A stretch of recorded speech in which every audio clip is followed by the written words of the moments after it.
अच्छी बात है, राष्ट्रपति जी ने जिक्र किया, लेकिन जो अघोषित इमरजेंसी आज चल रही है उस पर भी जिक्र करना चाहिए ना। रोजगार पे बात करनी बहुत जरूरी है। तो अभी राष्ट्रपति जी ने पढ़ा, वो जानते हैं सब सरकार का जो है पेपर है, लेकिन बुनियादी मुद्दों पे बात नहीं होगी तो कैसे चलेगा। आप पे पूरा जो है एडमिनिस्ट्रेशन है, आप पे पुलिस है, आप पे इंटेलिजेंस है, आप पे अर्धसैनिक बल, फिर लीक कैसे हो रहा है? चोरी कहाँ हो रही है? चोरी को पकड़ना पड़ेगा ना। अच्छी बात है, राष्ट्रपति जी ने जिक्र किया, लेकिन जो अघोषित इमरजेंसी आज चल रही है उस पर भी जिक्र करना चाहिए ना।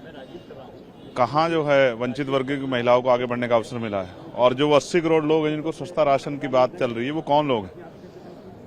रोजगार पे बात करनी बहुत जरूरी है। तो अभी राष्ट्रपति जी ने पढ़ा, वो जानते हैं सब सरकार का जो है पेपर है, लेकिन बुनियादी मुद्दों पे बात नहीं होगी तो कैसे चलेगा। मैं जिस क्षेत्र से आता हूँ नगीना से, वहाँ रोजगार नहीं है, वहाँ बाढ़ की समस्या है, वहाँ स्कूल कॉलेज यूनिवर्सिटियाँ नहीं है, और कास्ट एट्रोसिटी कितनी बढ़ रही है। कल ही हरिद्वार में एक लड़की का सामूहिक रेप हुआ, जो नाबालिग बच्ची थी, कि आरोपी गिरफ्तार नहीं हो रहे।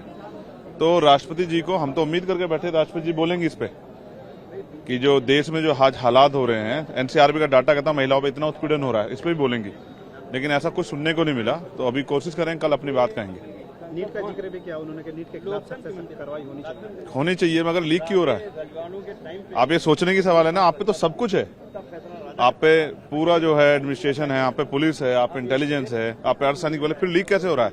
चोरी कहाँ हो रही है? चोरी को पकड़ना पड़ेगा ना।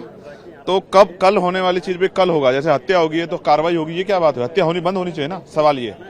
तो अभी बहुत कुछ है जिसपे हमें उम्मीद थी कि राष्ट्रपति जी महामहिम बोलेंगी, लेकिन वो नहीं बोली है, लेकिन हम लोग बोलेंगे। एक आखिरी सवाल, जिस तरह से संगोल हटा करके वहाँ कॉन्स्टिट्यूशन की कॉपी रखने की बात हो रही है, इसमें अच्छा है, ये बोलने से नहीं चलेगा कि देश कॉन्स्टिट्यूशन से चल रहा है, चलना चाहिए।